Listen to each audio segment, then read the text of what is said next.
Hi, welcome to Kimmel Bay Church vlog. Today I'm coming from a very different location.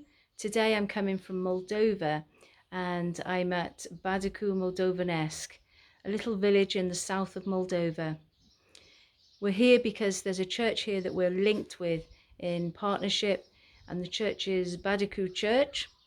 It was started by one man who went off to university as a non-Christian, came to faith and came back, and he took that step of faith to start a church. And that's really interesting because today's vlog is called Ye of Little Faith, and it's about God being with us, Jesus being there in the storms of the everyday life. So I'm just going to show you a little bit around here. So this is the church here. A number of years ago we were involved in helping them fundraise to build this church. Next door, you can't see very well from here, but there's a grass area and then the mayor's office. The grass area yesterday was filled with lots of people in traditional costumes and doing traditional dances and playing traditional music. It was a beautiful festival. And then we have the gardens at the front of the church, great play area for kids groups. And this is a nice little sheltered area under cover that I'm sat in. And at the side is a nice swing seat, which was actually built last year whilst I was here. Boyd, my son, and Jonathan were involved in that, building that. They spent some time with Igor, the now pastor, building the swing set. So I took a photograph earlier and asked Boyd if he remembered doing it and what he thought. And his reply was, "I remember that." He said that was built with lots of sign language and laughter, which I just thought was a lovely memory to have, building a swing with the pastor of a church through sign language and laughter.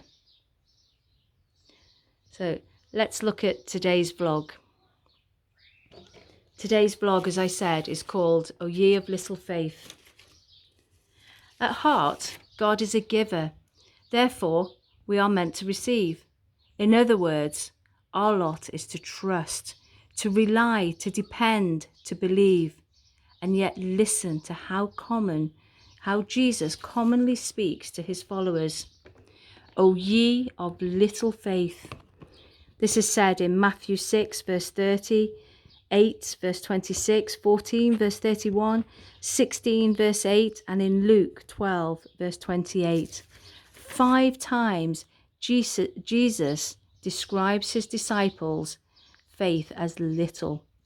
But stunningly, twice Jesus describes people as having great faith. Neither of them were disciples. They weren't even Israelites. The Roman centurion and the Canaanite woman both have great faith in Matthew 8, verse 10 and 15, verse 28. But when Jesus looks at his own disciples, he sees little faith. He sees little faith show itself in fear. Think of the story of Jesus walking on water in Matthew 14, verse 22 to 33. I'll just give you a pause for you to have a look. The scene begins when Jesus on the mountaintop praying. With Jesus on the mountaintop praying, we're reminded of Christ's heavenly position, communing with the Father on high. Meanwhile, his people are all at sea, buffeted by the wind and the waves. Such storms are in the Bible are a picture of the chaos and suffering of life. Yet when Jesus sees our plight, what does he do? He joins us, of course. This is the gospel in miniature. Jesus does not simply pray from a distance, nor send advice from on high. He descends into the storms to be with us and to lead us out. To Jesus, striding out for the salvation of his people, walking on water, we are watching Christ the Lord treading on the waves. You might say, he's all over the power of chaos. And as he joins in our storms, he proclaims his name. Take courage, it is I. Don't be afraid. The literal translation of "it is I" would be "I am." This brings to mind the Exodus, when he descended into the burning bush to save the suffering people. As Jesus declares his name and demonstrates his power, a measure of faith is awakened in Peter. Peter trusts Jesus. He wants to be with him. He wants to have the faith that Jesus commands. Peter trusts, and he takes a step of faith, a literal step of faith, but only when Jesus commands him to. In one sense, he wants to walk on water. In a deeper sense, he knows he can only stand only on the word of Jesus. When Peter gets the word he's looking for, he takes it very literally, a step of faith. Miracle of miracles, he finds himself walking just as Jesus walks. It's wonderful, until he takes his eyes off Jesus and is overwhelmed by the wind. Then he begins to sink.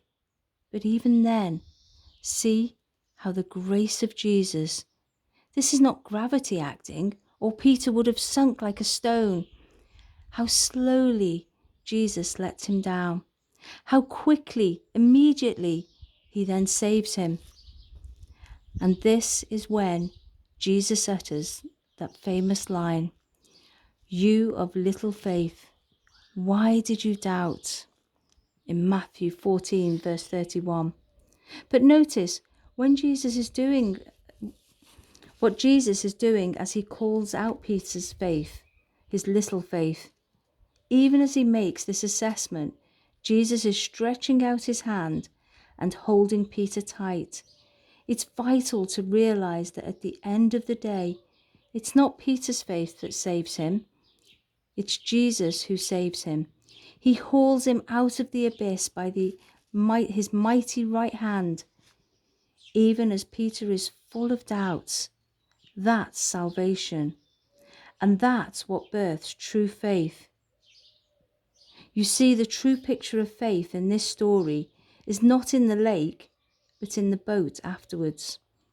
It's only once Peter has been saved, and saved in spite of his doubts, that the disciples really believe. In Matthew 14, verse 33, we hear the words, "Then those who were in the boat worshipped him, saying, 'Truly you are the Son of God.'" Regrettably, little faith will beset us throughout the storms of this life. But let this reality birth worship in us nonetheless. The great I Am has saved you in spite of your little faith. And so let the words of Paul draw you to worship. If we are faithless, he remains faithful, for he cannot disown himself. 2 Timothy verse 2 to 13. Verse 2. Chapter 2, verse 13. You can tell the heat's getting to me now. I think when I read that story, when I read that about ye of little faith and how Peter stepped out of the boat, it's a verse that really means a lot to me, because it was during someone preaching on this that I made a commitment of faith.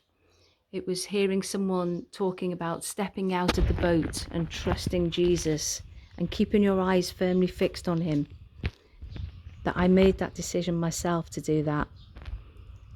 And when I stand here in Moldova and I think about the faith of the people here, many of whom have very little, but they have a faith that is such a strong faith.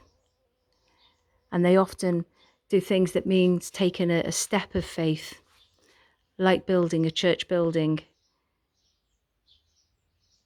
Something that can be difficult, as we know back home, as we're looking at extending. But the step of faith that these people took was probably much larger than the one we will take. Although the building won't be as big, the faith is. So just remember this week as you go about your day to day, and those storms that come, because they do come to all of us, but those storms that come, that we're not in those storms alone, and that Jesus is there with us. Just keep your eyes fixed on him. And if you feel yourself sinking, reach out and call his name, because he will answer and he will hold your hand and lift you up. Thank you for listening. God bless you. And la revedere, which means goodbye.